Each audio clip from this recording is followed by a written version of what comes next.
বাংলায় 30 পার, তবে লোকসভা নির্বাচনে এই রাজ্যে মাত্র 12তেই আটকে যায় পদ্ম শিবির। সেই অর্থে সারা দেশেই বিজেপির ফল আশানুরূপ হয়নি।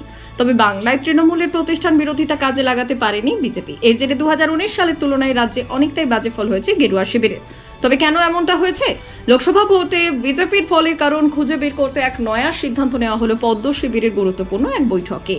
রিপোর্ট অনুযায়ী বাংলায় বিজেপির ফলাফলের কারণ খুঁজে বের করতে সাংগঠনিক স্তরে সমীক্ষা চালানো হবে। উল্লেখ্য, বাংলায় বিজেপির 5টি সাংগঠনিক জোন আছে: উত্তরবঙ্গ, নবদ্বীপ, রাঢ়বঙ্গ, কলকাতা এবং হাওড়া, হুগলি, মেদিনীপুর। জানা গিয়েছে এই জোন ভিত্তিক পৃথক পৃথক সমীক্ষা চালানো হবে লোকসভা ভোটের ফলাফলের কারণ খুঁজে বের করতে। জোন ধরে ধরে আলাদা বৈঠক হবে, সেখানে সেই জোনের লোকসভা আসনের প্রার্থীদের ডাকা হবে। সাংগঠনিক জেলা সভাপতিরাও সেই বৈঠকে উপস্থিত থাকবেন।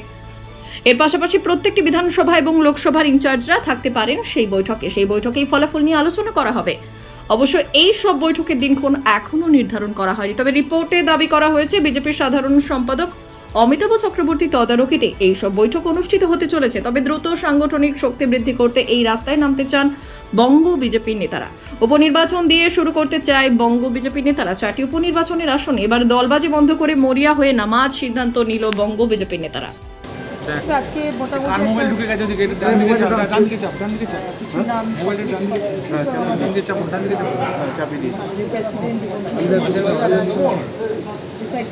আপনারা কি এক আসনে একাধিক নাম দিল্লিতে পাঠাচ্ছেন?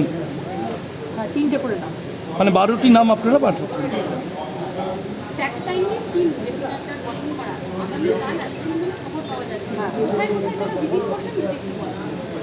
কালকে সন্ধ্যে 7টার সময় তারা ল্যান্ড করবে।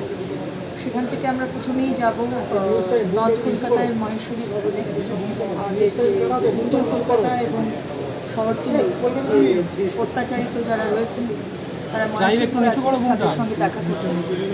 এবং পরশুদিন সকালে আমরা যাব ডায়মন্ড হারবার, জয়নগর এবং সন্দেশখালী। এবং মঙ্গলবার দিন আমরা যাব কুচবিহার। আমাদের এই বিষয় নিয়ে আলোচনা হয়েছে, আমাদের সেই বিষয়গুলো নিয়ে আলোচনা হয়েছে। এবার সেন্ট্রালে সেটা প্রেস করা হবে, সেগুলো আলোচনা হবে, তারপর সেটা প্রকাশ করা হবে, তৈরি করা হবে। লোকসভা ভোট যেহেতু আপনারা অনেকে প্রার্থী ছিলেন, কমিটির প্রায় জনাদশেক প্রার্থী আপনারা ছিলেন, ফল নিয়ে কোনো আলোচনা হলো? জয় পরাজয় নিয়ে না, এই বিষয় নিয়ে এত কম সময়ের মধ্যে আমার মনে হয় আলোচনাটা হয় না। এই বিষয় নিয়ে আমাদের ভবিষ্যতে আলোচনা হবে। আমাদের এই নিয়ে অনেক দীর্ঘ আলোচনা আছে, সেটা ভবিষ্যতে নিশ্চয়ই হবে। এখন আমাদের সামনে বিধানসভা উপনির্বাচন আছে, সেই নিয়ে আলোচনা। চট্টোপাধ্যায় দিল্লিতে গিয়েছিলেন, দিল্লিতে কোনো নেতৃত্বের কাছে আপনার কেন্দ্র নিয়ে কোনো কথা হলো? না, সেরকম আমি গেছিলাম, আমার নিজের অনেক পার্লামেন্টের অনেক কাগজপত্র বিষয় ছিল, সেগুলোর কাজ ছিল। ভোট পরবর্তী সন্ত্রাস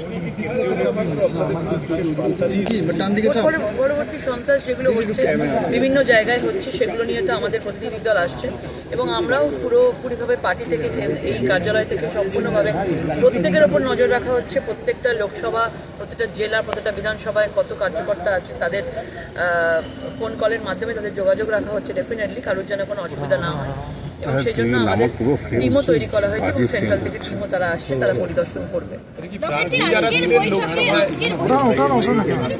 কি হচ্ছে নাকি একটু উপর থেকে নেন ভাই? না, হতেই পারে, সবসময় সময় হয়ে ওঠে না, এটা হঠাৎ করেই ঠিক করা হয়েছে, হতেই পারে, সেটা নিয়ে কোনো অসুবিধা নেই। তাকে জানিয়ে দেওয়া হবে আমাদের কি আলোচনা হয়েছে।